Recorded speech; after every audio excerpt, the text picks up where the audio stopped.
Interview 06. The internet just got hit with one of those stories that spreads faster than anyone can fact-check it. And if you've been online for even 5 minutes today, you've probably seen the headline in some form. Erika Kirk's ex just dropped a custody bomb, and the DNA claim is everywhere. And before we go any further, let's be crystal clear. We are not saying this is confirmed. We are not saying it happened. We are saying reports and posts and clips are circulating so aggressively that people are treating them like breaking news, even though the receipts are messy at best. But here's why this is blowing up the way it is. The story people are pushing is that a man from Erika's past, someone she allegedly tried to erase from her timeline, suddenly popped back up with a custody filing so explosive it made the comment sections look like a riot. And the twist that's making everyone choke on their coffee is the DNA claim. Not a vague maybe, not a soft rumor, but a number being thrown around like it's a court-stamped fact.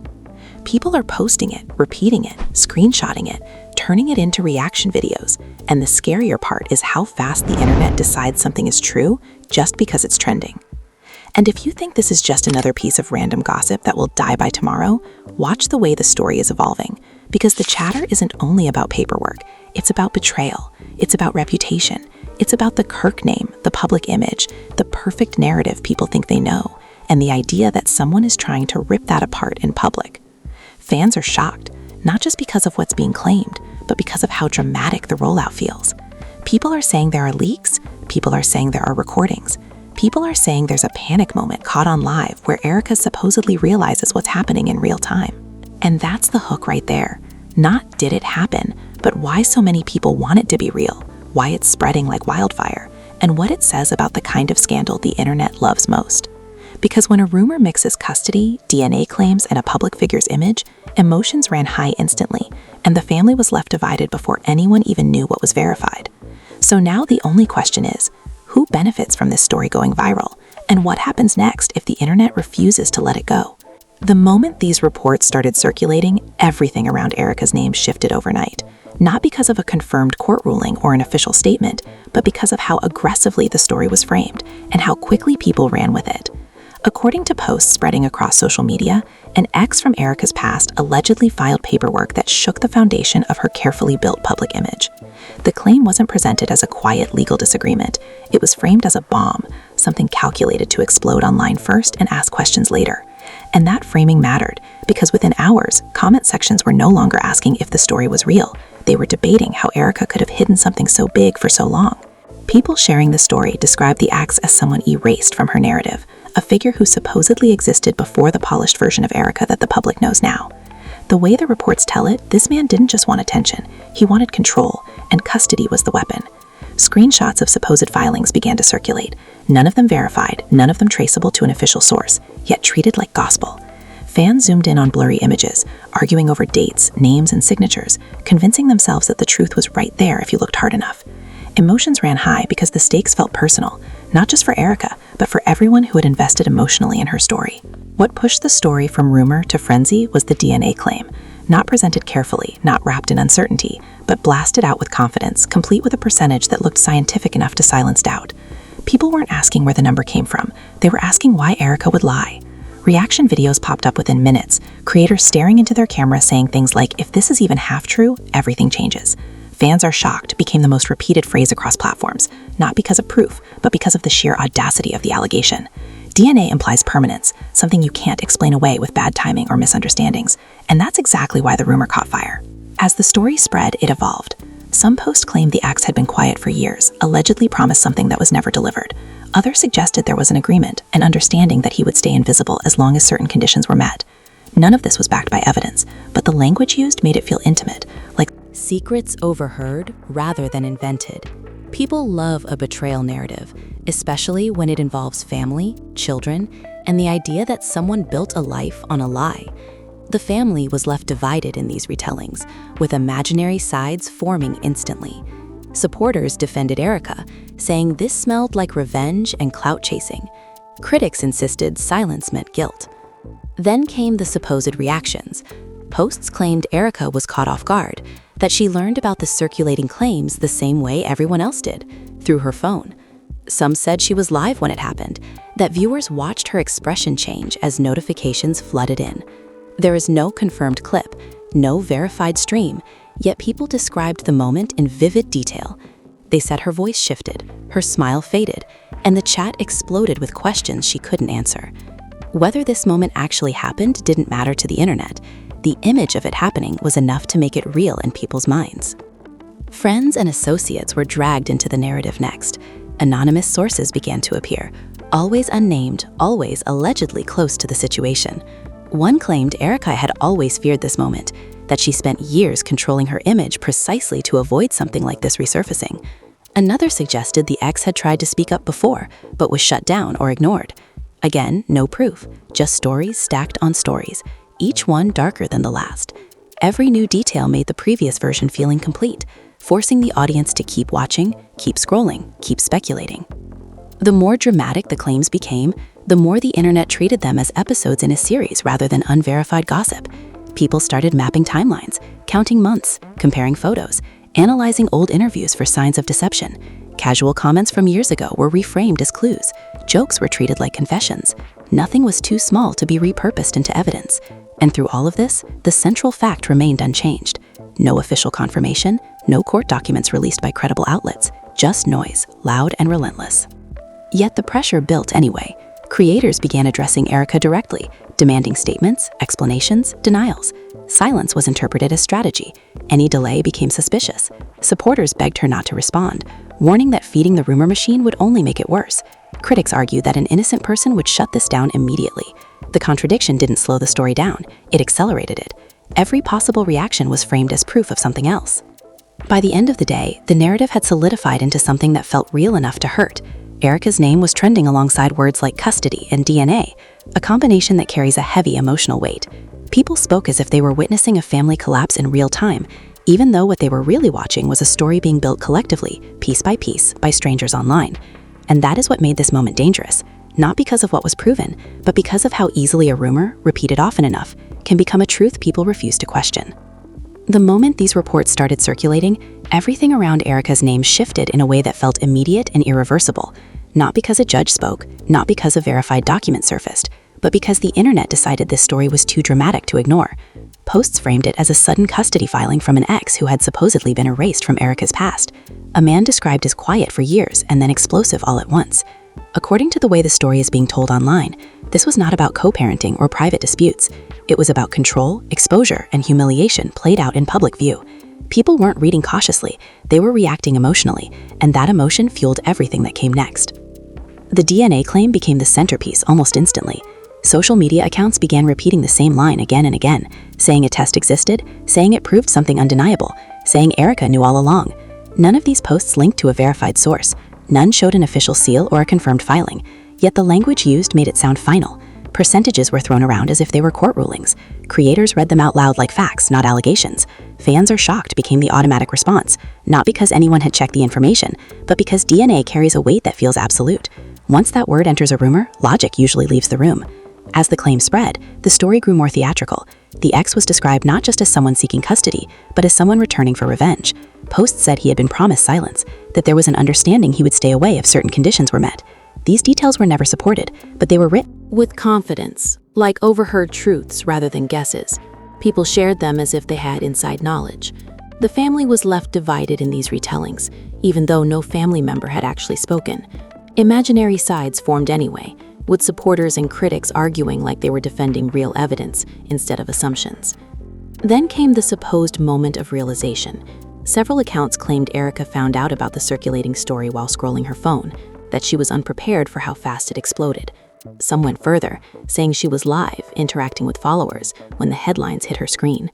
According to these descriptions, her face changed, her voice shifted, and panic set in. There is no verified footage of this. No clip has been confirmed.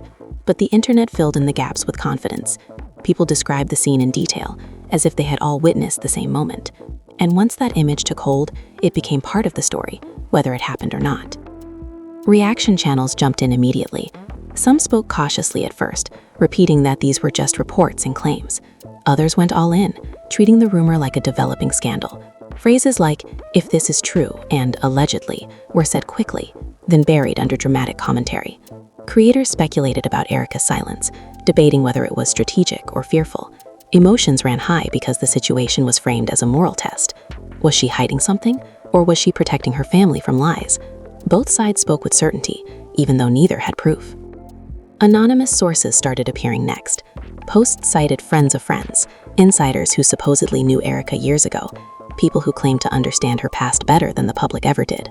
One said she always feared this moment, that she worked hard to control her image because she knew someone could come forward. Another claimed the ex had tried to speak up before and was ignored. None of these sources were named, none could be traced, but their words were shared thousands of times, treated as missing puzzle pieces that suddenly made everything make sense. The more the story spread, the more people rewrote Erika's history to fit it. Old interviews were replayed and analyzed. Casual comments were reframed as clues. Moments that once seemed harmless were now painted as suspicious. Fans slowed down footage, zoomed into expressions, searched for signs of deception that they had never noticed before. The narrative demanded a villain and a cover-up, so the internet started inventing both. What mattered was not accuracy, but coherence. People wanted the story to line up emotionally, even if the facts didn't. Pressure mounted quickly.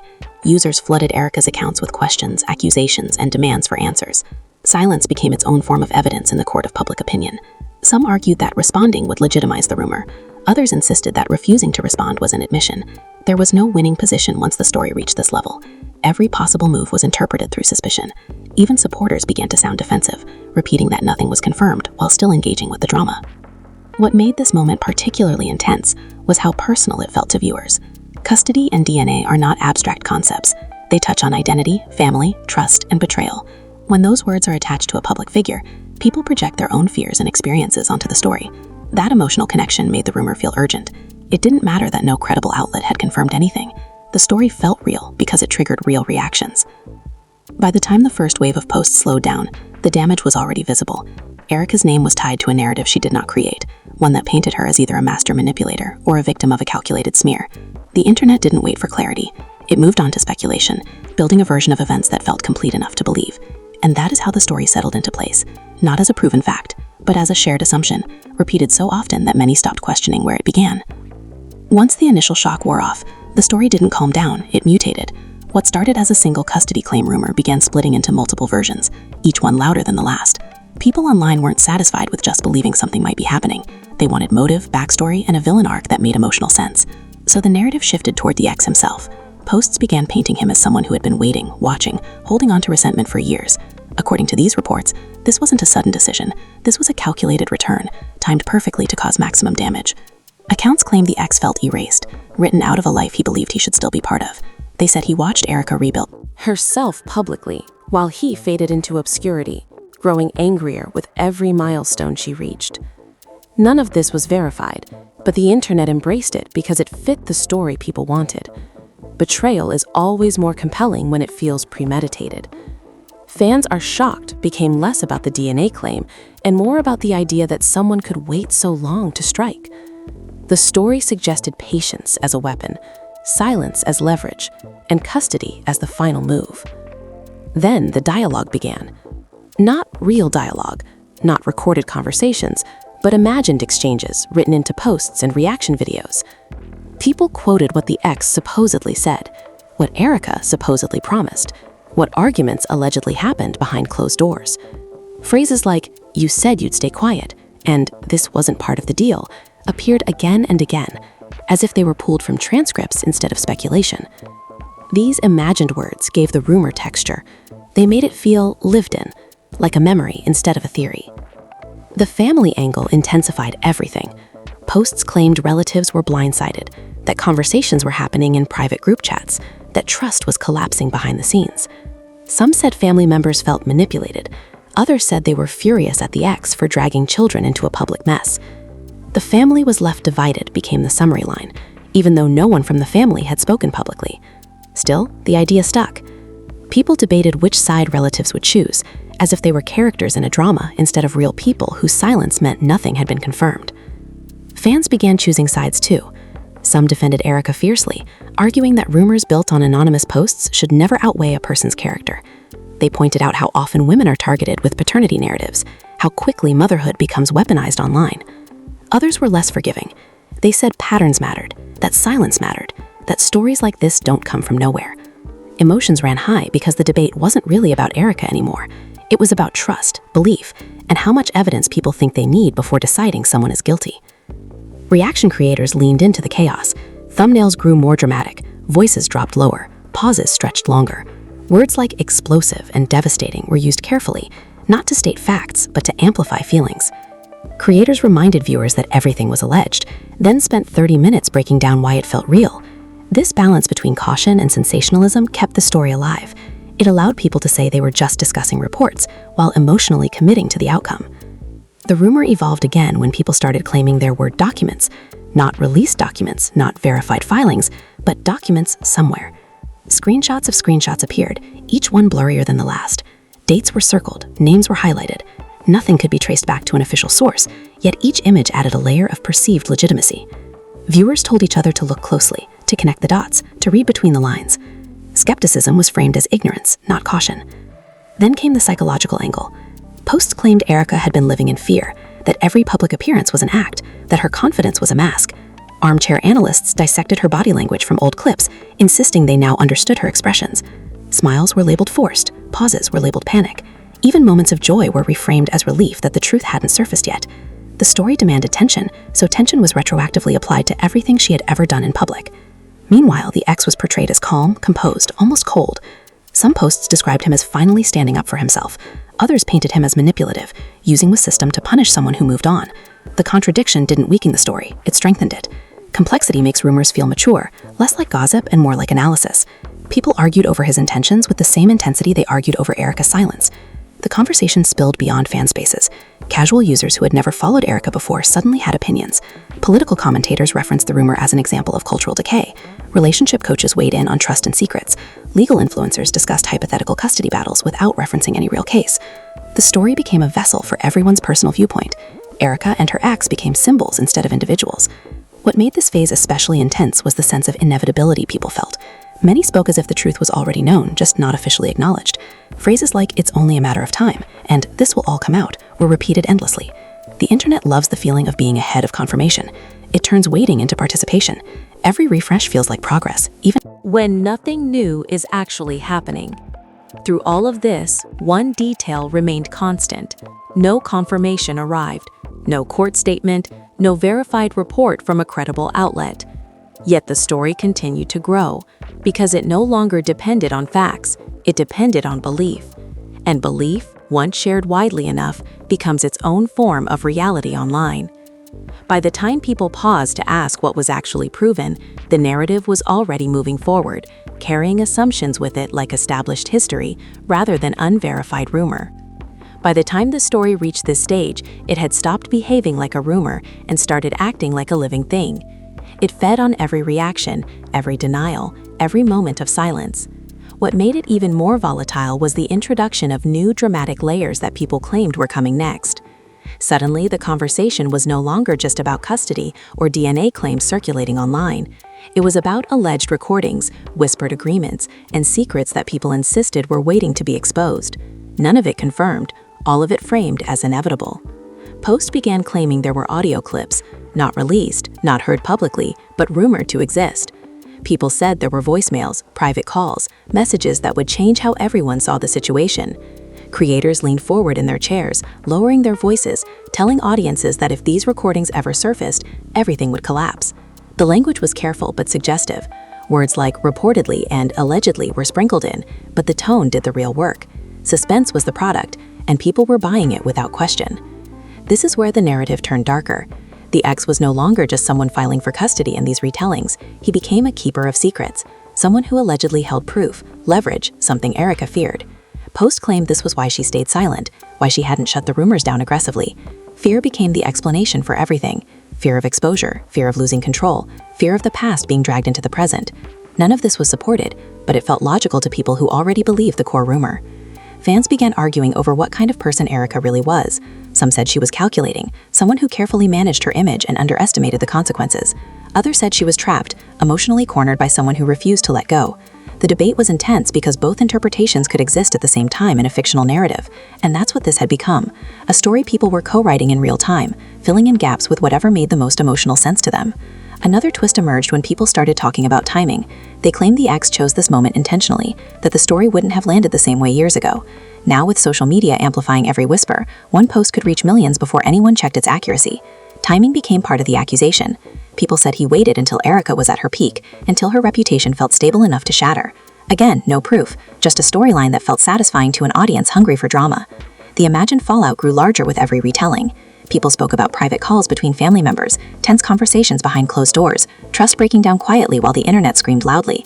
The family was left divided remained the summary, even though it was still built on assumption. Creators described emotional confrontations that no one had witnessed. They narrated scenes as if they were there, voices raised, accusations thrown, tears shed. These scenes existed only in the imagination, but repetition made them feel familiar. What truly escalated things was the way people treated Erika's past appearances.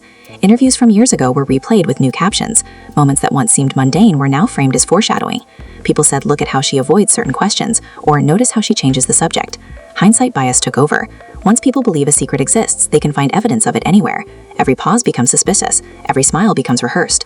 The DNA claim itself continued to morph. Some posts said it was sealed, others said it was leaked intentionally. A few claimed it was suppressed before and only now resurfacing. The details changed depending on who was telling the story, but the core idea stayed the same. There is something definitive out there, and it proves everything. The lack of consistency didn't weaken the rumor. It strengthened it by making it feel complicated, layered, like a real legal situation rather than a simple lie. Meanwhile, defenders of Erika grew more frustrated. They pointed out the absence of facts, the lack of credible reporting, the danger of spreading unverified claims involving children. They warned that this kind of speculation causes real harm. But their voices were often drowned out by the noise. Outrage travels faster than caution. Certainty feels better than patience. And the algorithm rewarded whatever kept people watching the longest, not whatever was most responsible. Creators began framing their content as updates, even when nothing new had happened. They would say, "There's been another development," then spend 10 minutes repeating the same claims with added intensity.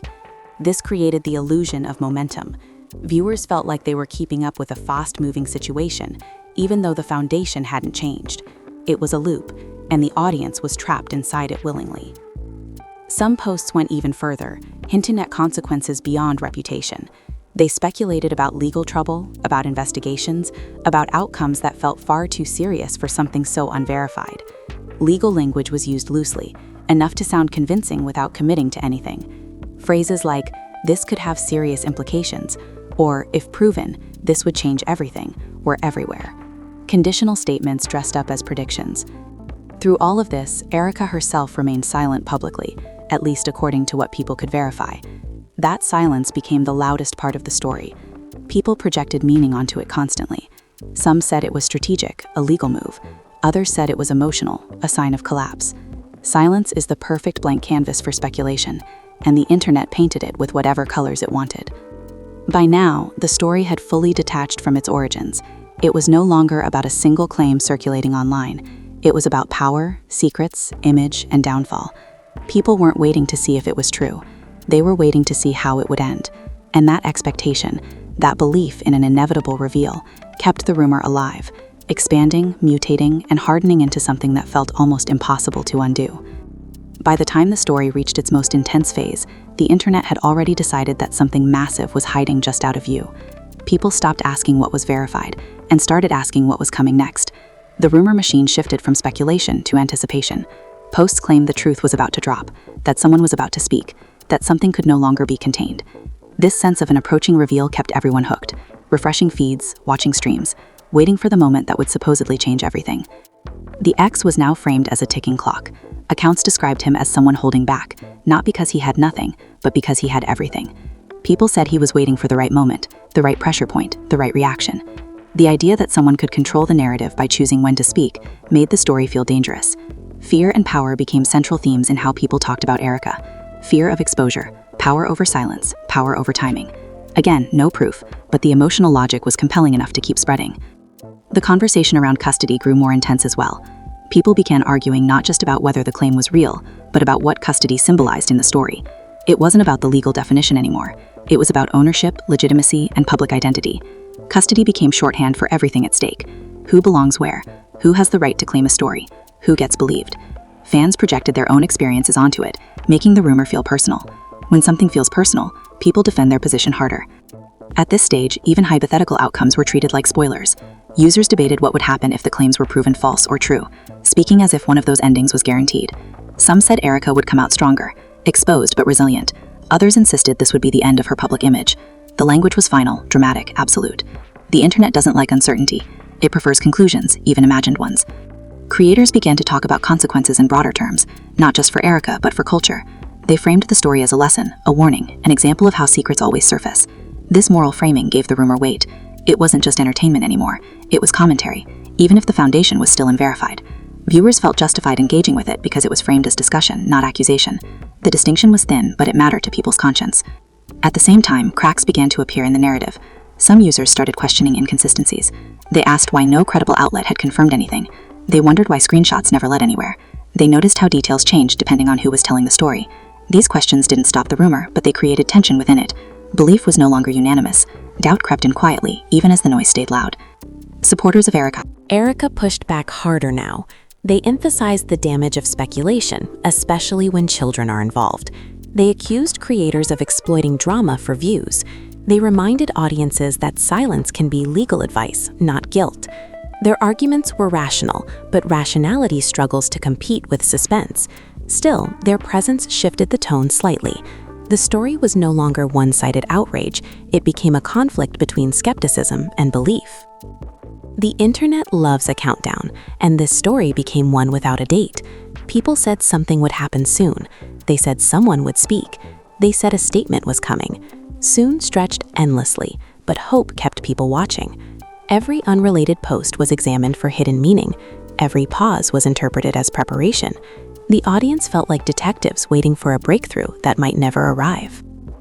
What's striking about this final phase is how detached it became from any single source. No one could point to where the story started anymore. It existed everywhere and nowhere at once. It was built from repetition, not evidence. People believed in it because everyone else seemed to. That collective belief gave it momentum, even as its foundation remained shaky. And yet, even as the rumor reached its peak, something else happened: fatigue. Some users moved on, bored of waiting for confirmation. Others grew uncomfortable with how far speculation had gone. The story didn't end with a revelation. It plateaued. It hovered, unresolved, heavy with assumptions but light on facts. That unresolved state is where rumors often do the most damage, lingering without closure. In the end, what this entire episode reveals is less about Erika and more about the internet itself.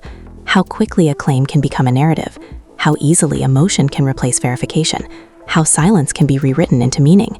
Nothing in this story has been confirmed, yet it shaped conversations, opinions, and reputations in real time. The custody bomb and D&E claim may only exist as circulating reports, but their impact feels real because belief gives them power.